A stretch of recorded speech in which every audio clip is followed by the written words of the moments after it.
Hi hello everyone. இன்றைக்கி நம்ம topic போகிறதுக்கு முன்னாடி ஒரு ஸ்மால் இமேஜினேஷன். உங்களில் நிறைய பேர் பாம்பு அப்படின்னா கண்டிப்பாக பயப்படுவீங்க. ஸோ அதே ஒரு பாம்பு ஒரு பெண்ணோட கூந்தல் ஃபுல்லாக இருந்தால் நினச்சி பாருங்கள் அது எந்த அளவுக்கு பயங்கரமாக இருக்கும் அப்படின்னு. இப்படி ஒரு பயங்கரமான தோற்றம் கொண்ட சபிக்கப்பட்ட பெண் தான் இந்த மெடிசா. இந்த மெடிசாவோட தோற்றம் எந்த அளவுக்கு பயங்கரமாக இருக்குன்னா, உங்களோட தலைப்பகுதி முழுக்க முழுக்க பாம்புகளால் சூழ்ந்து இருக்கும். மேல் பகுதி மனிதர்கள் போலவே இருக்கும், ஆனால் கீழ்ப்பகுதி ஒரு பாம்போட வாலின் அமைப்பில் இருக்கும். இந்த ஒரு மெடிசாவுக்கு ரொம்ப பயங்கரமான சக்திகளும் இருக்குது. இவங்க யாரை எதிர நின்று பார்த்தாலும் அவங்க சட்டுன்னு சிலையாக மாறிடுவாங்க.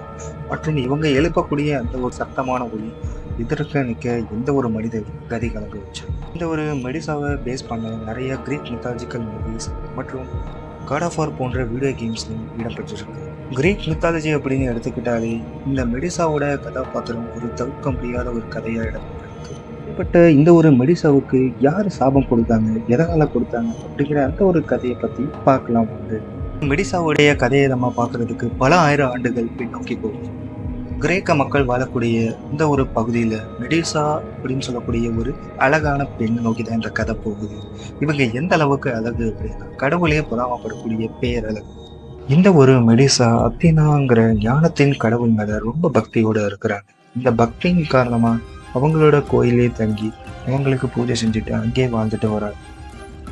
இப்படி நிம்மதியான வாழ்க்கையை வாழ்ந்துட்டு வந்த மெடிசா மேல ஒரு கடவுளோட தவறான பார்வைப்படுது.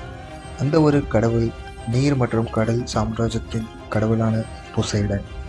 மெடிசாவோட அழகுனால மதிமயங்கிற பொசைடன் அவளை அடையிறதுக்காக நேரடியாகவே அத்தினாவோட கோயிலுக்கு வர்றாரு. கோயிலுக்கு வந்த பொசைடன் மெடிசாவை நேரில் பார்த்த உடனே அவரோட மனசுக்குள்ள ஒரு தவறான எண்ணம் தோணுது. கோயில் பகுதின்னு கூட பார்க்காம அந்த இடத்துல தன்னோட ஆசையை அவர் தூக்கிக்கிறாரு. தன்னுடைய கோயிலேயே இந்த மாதிரி ஒரு சம்பவம் நடந்ததுனால பயங்கரமாக கோவம் அடைஞ்ச அத்தினா மெடிசாவை நோக்கி ஒரு பயங்கரமான சாபத்தை கொடுக்குறாங்க. அத்தினா மெடிசாவை பார்த்து, மெடிசா, எந்த ஒரு அழகனால கடவுளையே மயக்கி தவறான செயல் புரிஞ்சியோ அந்த ஒரு அழகில் பொண்ணை விட்டு அழகான கூந்தல் நெடிய கூந்தல் கொண்ட உன்னோட கூந்தல் முழுக்க பாம்புகளாக வாழிவு. அழகிய முகம் கொண்ட உன்னோட முகம் கோரமாக உருவாழிவு. அழகான பாதங்களை கொண்ட உன்னோட கால்கள் பாம்பின் வாளாக வாழிவு. எந்த ஒழியும் உன் அழகால் மயக்கியது யாரை நேருக்கு நேர் சந்தித்தாக இனிமேல் அவர்கள் அனைவரும் கல்லாக மாறுவார்கள். இப்படி ஒரு பயங்கரமான சாபம் பெற்ற மெடிசா அத்தினாவை நோக்கி தன்னோட நிலையை சொல்லி மன்னிப்பு கேட்குறா. இதை கேட்ட அத்தினா மெடிசாவை நோக்கி, உன்னோட சாபத்திற்கு முக்கியமான காரணங்கள் இருக்கு. விரைவில் உன்னோட தலை வைக்கப்படும். உன்னோட சாபம் உன்னை வைத்து நிற்கிறோம். அத்தினா அந்த இடத்துல இருந்து மறைஞ்சிடறாங்க.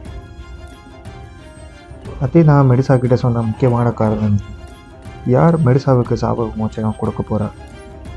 உங்களுக்கு தெரிஞ்சால் கண்டிப்பாக கமெண்ட் பண்ணுங்கள். தெரியாதவங்க வெயிட் பண்ணுங்கள், நெக்ஸ்ட் வீடியோவில் கண்டிப்பாக பார்க்கலாம்.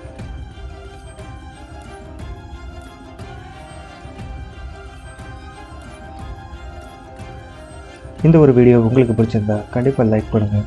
இதே வீடியோ உங்கள் ஃப்ரெண்ட்ஸ்க்கு பிடிக்குன்னா கண்டிப்பாக ஷேர் பண்ணுங்கள். ஸோ அதுவரை உங்கள்கிட்ட இருந்து விடைபெறுவது உங்கள் கார்த்திக்.